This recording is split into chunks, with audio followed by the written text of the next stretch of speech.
Powered by the Montana Television Network. This is the 530 News on Q2, Montana's news leader. Good evening and thanks for joining us tonight. I'm Jay Cohn. And I'm Janelle Slade. A change of scenery for a longtime Miles City athletic trainer accused of sexually abusing dozens and dozens of male students. 78-year-old James Eric Jensen transferred from Custer County here to Yellowstone County, where he's now held in the detention center. Following a federal indictment 1 week ago, Custer County prosecutor Wyatt Glade tells Q2 U.S. Marshals took Jensen into custody and delivered him straight to Yellowstone County. And that's where Jensen currently sits and will stay for the immediate future. The federal charges against Jensen include allegations of using means of interstate commerce, including the internet, to entice a minor to engage in sexual activity. Those on top of 10 counts of child pornography charges filed earlier by the Department of Justice in Custer County, and a massive civil case including 31 victims who allege that Jensen abused them at his home and at school when they were student athletes. Jensen still has court dates scheduled in Custer County. Now, Glade tells Q2 prosecutors will try and handle those court proceedings at the same time as the federal charges, with Jensen likely appearing by video. Now, according to the Yellowstone County jail roster, Jensen is listed as a federal hold with no bond. After much back and forth and a close election, the recount for the race for Muscle Shoals County Sheriff is off. A Montana judge has halted that recount process, saying the writing candidate for the position did not follow state laws to ensure a recount. After a Thursday hearing, a Richland County judge said unsuccessful writing candidate Ronnie Burns, among other things, failed to advise the court that current Undersheriff Sean Lesnick was not served with an application for a recount. The recount process was set to continue into this morning, but clerk and recorder Cheryl Tomasi said that late Thursday afternoon, the judge vacated the issue by video conference. Now, Lesnick may be entitled to attorney's fees. Tomasi says the sheriff, which is presumably Lesnick, is set to assume his new role for Muscle Shoals County on Monday. Well, all this week, MTN's been previewing the upcoming 2019 Montana legislature that convenes in Helena 1 week from Monday. Tonight in his final edition, Chief Political Reporter Mike Dennison tells us about efforts to address drug abuse in Montana and the price of legal drugs.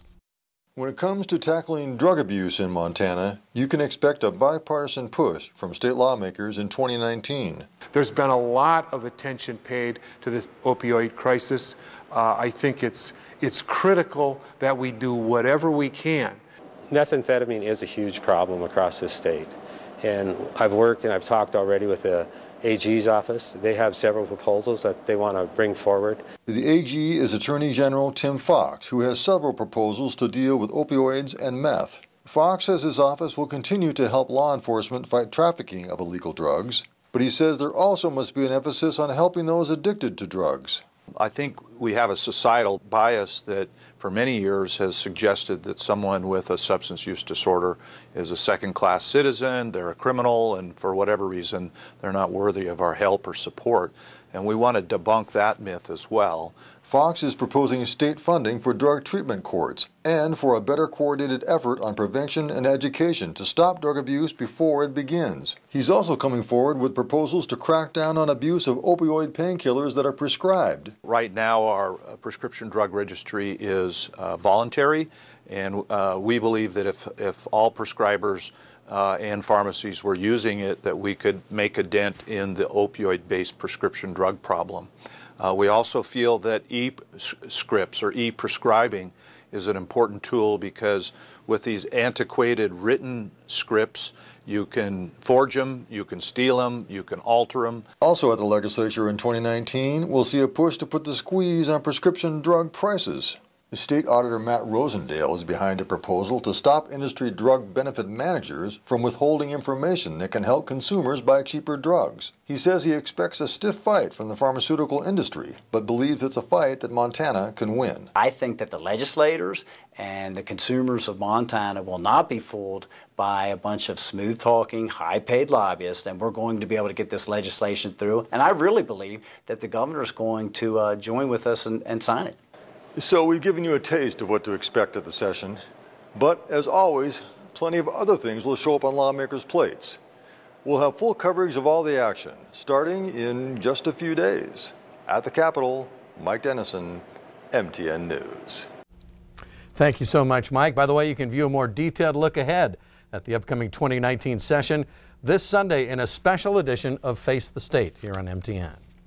Turning our attention to weather, Bob, we will be ringing in the new year with another dose of winter. And very strong gusty winds. Let me show you some of the winds we're going to be talking about. In south central Montana, right there in the Beartooth foothills, right on the Interstate 90, those dangerous crosswinds. This starts tonight at 11 o'clock and goes till noon Sunday. Winds gusting 65 to 75 miles per hour. A little farther to the north, that's a high wind watch, and we're looking at that starting Saturday morning through Sunday morning, looking for 60 mile per hour winds. Over there in the Rocky Mountain Front Range, we're looking at high wind warnings there, winds gusting to 95 miles per hour. Now take a look at this. We also have a winter storm watch that starts from Canada, goes all the way down to Wyoming. We're looking at anywhere from like 2 to 4 inches of snow in the valleys, up to 12 inches in the mountains, and gusty winds, 60 mile per hour winds there. Plus, look at this. We also have, well, I guess that expired. We had a winter weather advisory for maybe up to 13 inches of snow. We'll see if that continues to go. We'll have more in your forecast in a few more minutes. All right, thanks so much, Bob. Montanans certainly like beer. In fact, the state was recently named one of the top producers of craft beer across the country. And now there's another place in Billings to enjoy it again. Yellowstone Valley Brewing changed owners months ago, and Q2 today got the exclusive look at the progress to get things back up and running. A big day as Yellowstone Valley started to brew beer once again. A Black Widow Stout is the first batch.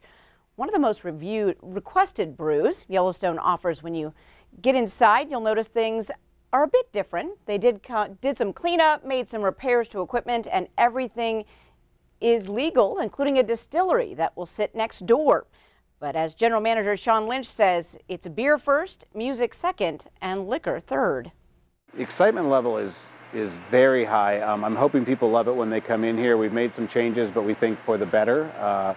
So yeah, I think the excitement level seems high, but it also seems like there's more mystery there still. So I'm hoping that we unveil some of the mystery here soon. So when's the big opening day? Lynch says that will be announced on the Yellowstone Valley Facebook page next week, but we can tell you it will be at the end of January. Next on tap, canning Yellowstone beer to likely come this spring. That sounds interesting. You should have been reading that story with me. I was in spirit. The Montana Lottery drew the winning ticket for the 2018 Montana Millionaire Game this morning. And that winning ticket was sold right here in Billings. The winning number is 106109. We are told the ticket was sold at McPhinney's on 17th Street in Billings on November 30th. And McPhinney's is no stranger to a winning ticket. The business sold the winning ticket for Montana Millionaire about 9 years ago. And also in the past, McPhinney's sold a winning ticket for a new pickup truck that was also part of the Montana Millionaire Lottery. Now, selling the winning tickets not just exciting, but also brings in extra business as well. We get a lot of people that come from a long ways away to come in here and buy their tickets, especially for the big drawings like that. I think they said something like 4,000 tickets were sold here this year. And, you know, after winning twice now on the Montana Millionaire, next year, who knows how much it'll be. Montana Millionaire sold out in record time this year with all 150,000 tickets sold by December 5th. For more winning numbers for this year's drawing, we invite you to check out our website at ktvq.com. Coming up on tonight's 5:30 News, the Land and Water Conservation Fund up in the air since the government shutdown began. Does it have a chance to ever make it through Congress? And coming up later in sports tonight, it's the sweetest story in our countdown, a former collegiate golfer who now has a blossoming baking empire. You're watching MTN News with Jay Cohn and Janelle Slade. Storm Tracker weather with Bob McGuire and sports with Scott Green. This is the 5:30 News on Q2, Montana's news leader.